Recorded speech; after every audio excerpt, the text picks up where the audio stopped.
बिस्मिल्लाहिर्रहमानिर्रहीम। क्या कोई ऐसा प्रोग्राम हम माइक्रोसॉफ्ट एक्सेल में बना सकते हैं जिसमें सारी एम्प्लॉय की इंफॉर्मेशन हो, उसकी हायरिंग और उसकी रिटायरमेंट, और कोई अगर बीच में रिटायरमेंट से पहले जो है रेजिग्नेशन दे रहा है वो, और फिर टोटल सीट्स अभी जॉब्स की कितनी रिटायर हुई हैं अवेलेबल हैं। तो ये सारा काम एक सॉफ्टवेयर की तरह एक्सेल में हम किस तरह से रिकॉर्ड मेंटेन कर सकते हैं, जैसे एचआर वगैरह मेंटेन कर रहे होते हैं, ये आज की इस क्लास के अंदर मैं बताऊंगा। और ये आज की वीडियो देखने के बाद आप भी समझ जाएंगे, सीख जाएंगे ये सब। तो जो फर्स्ट देख रहे हैं चैनल को सब्सक्राइब करें और लाइक भी कर दें वीडियो को। तो चलिए शुरू करते हैं। माइक्रोसॉफ्ट एक्सेल को पहले देख लें, मैंने बनाया हुआ है, फिर ये किस तरह से बनेगा, सारे इसमें कौन से फॉर्मूला फंक्शन यूज हुए ये मैं बताऊंगा। ठीक है जी। और इसके साथ सर्विस ईयर, यानी कंपनी में जो है 25 ईयर की सर्विस है, उसके बाद वो रिटायर हो जाएंगे। तो उनकी ज्वाइनिंग डेट जब एम्प्लॉय को हायर किया जा रहा है, और उनकी रिटायरमेंट डेट, और फिर अगर रिटायरमेंट डेट करंट डेट से ज्यादा है टुडे से, तो ऑटोमेटिक हाईलाइट हो जाएंगे कलर से, ताकि पता चल जाए कि इनका जो है वो टाइम जो है रिकॉर्ड जो है वो आपका एक्सपायर हो गया, यानी ये रिटायर होंगे डेट इनकी। और फिर उनकी रेजिग्नेशन, अगर बीच में यहाँ से अपनी रिटायरमेंट से पहले कोई रेजिग्नेशन दे रहा है तो हम सिर्फ डेट एंटर करें, उसका पीरियड यहाँ लिखा हुआ आ जाए, कितने टाइम से कितने टाइम तक उसने यहाँ पर काम किया है, और फिर उसके टोटल ईयर लिखे हुए आ जाए, और यहाँ उसका स्टेटस में जॉब्स अवेलेबल आ रही हो। यानी फिर अगर हम नई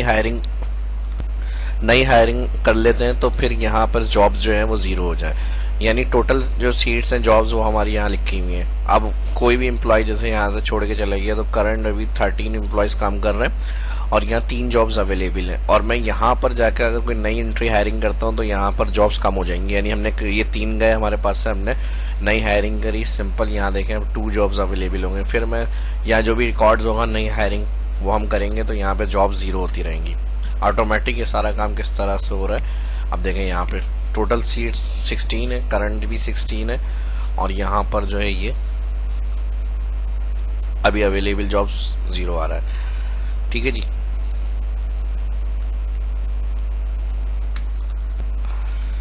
तो ये सारा काम किस तरह से होगा, इसमें फॉर्मूले डेट के और रिटायरमेंट के, और फिर यहाँ पे सर्विस के हिसाब से जो उनकी ज्वाइनिंग डेट है, ये सारा मैं आज की इस वीडियो के अंदर बताऊंगा। तो अभी तक अगर लाइक नहीं किया तो फटाफट फर्स्ट जो देख रहे हैं लाइक कर लें वीडियो को, और यहाँ से जहाँ मैंने फॉर्मूले यूज किए इसको मैं जीरो कर देता हूँ, स्टार्ट से सब समझाऊंगा किस तरह से काम होगा ये।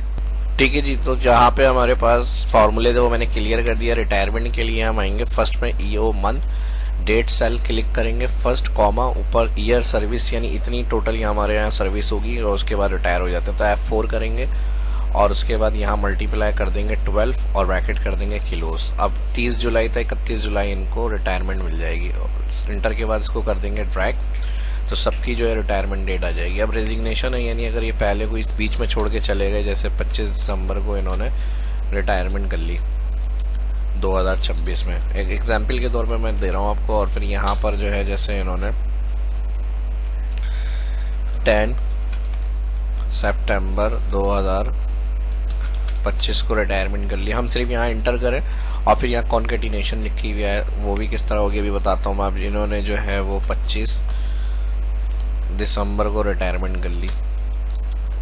ठीक है। तो इनका पीरियड कॉन्केटिनेशन के लिए हम यहाँ पे टैक्स फंक्शन यूज करेंगे, और यहाँ पर जो ज्वाइनिंग डेट है वो सिलेक्ट करेंगे, कॉमा, और इसका फॉर्मेट हम DD -MM -YY, और फिर inverted comma, bracket, किलोस, and function, और फिर 2, फिर इन्वर्टेड कॉमा, फिर एंड फंक्शन, और यही फॉर्मूला यहाँ से कॉपी कर लें, Ctrl+C, और यहाँ पे पेस्ट कर लें, Ctrl+V, और इस जगह पे जहां हमने फर्स्ट ये सेल सिलेक्ट करा था ज्वाइनिंग, इधर हम सिलेक्ट कर लेंगे रेजिग्नेशन का फर्स्ट सेल। ठीक है जी, ये वो फॉर्मूला आ गया। और यहाँ पर इफ कंडीशन देंगे, रेजिग्नेशन वाला सेल अगर होता है बराबर ब्लैंक, तो यहाँ भी ब्लैंक हो जाए, माना तो ये कंडीशन चला, एंड में इफ का ब्रैकेट क्लोज, एंटर। ठीक है जी। तो इनका पीरियड लिखा हुआ आ गया, जिसने जितने टाइम आपके पास यहाँ रेजिग्नेशन लिखेंगे उसका खुद ब खुद पीरियड लिखा हुआ आ गया। अब जैसे इन्होंने यहाँ पे 30 जून 2029 को रिटायरमेंट कर ली, तो इनका पीरियड आ गया कि रिटायर हो गए। अपडेटेड इफ इक्वल इफ, यही सेल सिलेक्ट करेंगे, रेजिग्नेशन, और इसमें भी कंडीशन दे देंगे, अगर ये बराबर है ब्लैंक कॉमा तो यहाँ पे भी ब्लैंक हो जाए, नहीं तो डेटेड। इफ फंक्शन को चलाएं, डेटेड फंक्शन में फर्स्ट ज्वाइनिंग डेट सिलेक्ट करेंगे, कॉमा, रेजिग्नेशन डेट सिलेक्ट करेंगे, कॉमा, और फिर ईयर देखने हैं कितनी ईयर सर्विस हुई है उनकी, तो वाई लिख देंगे इन्वर्टेड कॉमा में। ये देखें फार्मूला बार में पूरा फार्मूला आ रहा है, और यहाँ पर डेटेड इफ का ब्रैकेट और यहाँ इफ का ब्रैकेट क्लोज, एंटर। तो टोटल 7 ईयर्स इनकी सर्विस हुई है, और जहाँ रेजिग्नेशन डेट होगी तो यहाँ ईयर लिखे हुए, नहीं तो ब्लैंक लिखा हुआ आ रहा होगा। अच्छा, यहाँ पर 2009 कर दिया, मुझे 29 करना था। ठीक है जी, तो ये देखें अब यहाँ पर हमारे पास खुद ब खुद इनके टोटल ईयर सर्विस लिखे हुए आ गए, और इसको सिलेक्ट करेंगे हाईलाइट के लिए, new rule, today, bracket open bracket close, इस सेल से ग्रेटर देन हो इस सेल के, यानी ग्रेटर देन के बाद सेल के क्लिक करें फर्स्ट, और रॉ का जो डॉलर आ रहा है रॉ से पहले ये हटा देंगे। अब ये काम इसलिए होगा कि जिनकी रिटायरमेंट डेट हो जाएगी तो यहाँ खुद ब खुद कलर से हाईलाइट हो जाएगी कि ये रिटायर हो गए, आज इनकी रिटायरमेंट डेट हो गई है, तो वो आप इस तरह से हाईलाइट कर सकते हैं। कलर को वाइट कर लेते हैं, अप्लाई। अब ये 2020 थे, 95 तो इनकी रिटायर ऑलरेडी हो चुकी है। सही है जी। उसके बाद अब यहाँ पर करंट अभी कितनी अवेलेबल है सीट्स, ये देखना है।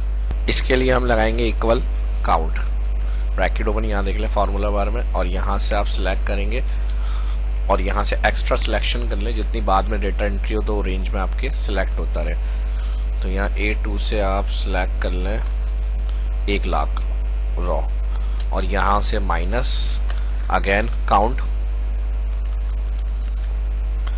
और यहाँ से यही सेल सिलेक्ट करेंगे जिसके अंदर हम रिटायरमेंट देख रहे हैं, और यहाँ से हम इसको भी आगे जितनी रॉ की सिलेक्शन यहाँ तक डिफाइन हुई है इसी को भी हम इतना ही डिफाइन कर देते हैं, 1 lakh, bracket close, enter.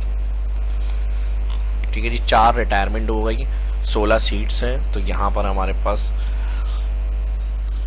Current employees जो अभी काम कर रहे हैं वो 12 है, और अब जॉब्स अवेलेबल अभी कितनी है हमारे पास, तो इसको हम इस तरह से कैलकुलेट करें। 16 डायरेक्ट लिखा हुआ है, इसमें कोई फार्मूला नहीं है। ठीक है जी, फार्मूला हमने यहाँ लगाया, और इसके लिए अब हम यहाँ पर इसको माइनस कर देंगे जितनी करंट अभी अवेलेबल है, तो यहाँ जॉब्स अवेलेबल आ जाएंगी। ठीक है जी, 4 अवेलेबल हैं क्योंकि 4 रिटायर देकर गए हैं। तो ये इस तरह से मेंटेन हो रहा था, जो स्टार्टिंग में मैंने बताया था कैसे हम रिकॉर्ड रखेंगे सारा एम्प्लॉइज का। और अब यहाँ पे क्योंकि काउंट में हमने ये सिलेक्शन डिफाइन करी हुई, जैसे हम यहाँ एंट्री करेंगे तो यहाँ ऐड हो जाएगा, और फिर यहाँ पे जॉब्स कम हो जाएंगी, यानी 3 अवेलेबल। अब जैसे मैंने कोई नई हायरिंग करी, उसकी डेटा एंट्री करी मैंने, ऑटोमेटिक यहाँ पे सारी इन्फॉर्मेशन आ जाएगी एम्प्लॉइज की, और फिर जॉब्स यानी हायर कर लिया हमने। ठीक है जी, इस तरह से। अब जितनी जितनी आप एंट्री करेंगे काउंट में, यहाँ पे जॉब 0 हो जाएंगी अगर आपने नई हायरिंग कर ली। और अगर आप चाह रहे हैं कि टोटल डिजाइन कितना हुआ है उसका भी रिकॉर्ड हम मेंटेन करें, तो यहाँ पे आप इसको भी मर्ज कर लें, और यहाँ पे आप हेडिंग दे लें टोटल डिजाइन, और इसका भी फॉर्मेट यहाँ से मैं सरेंडर कर रहा हूँ ओल्ड,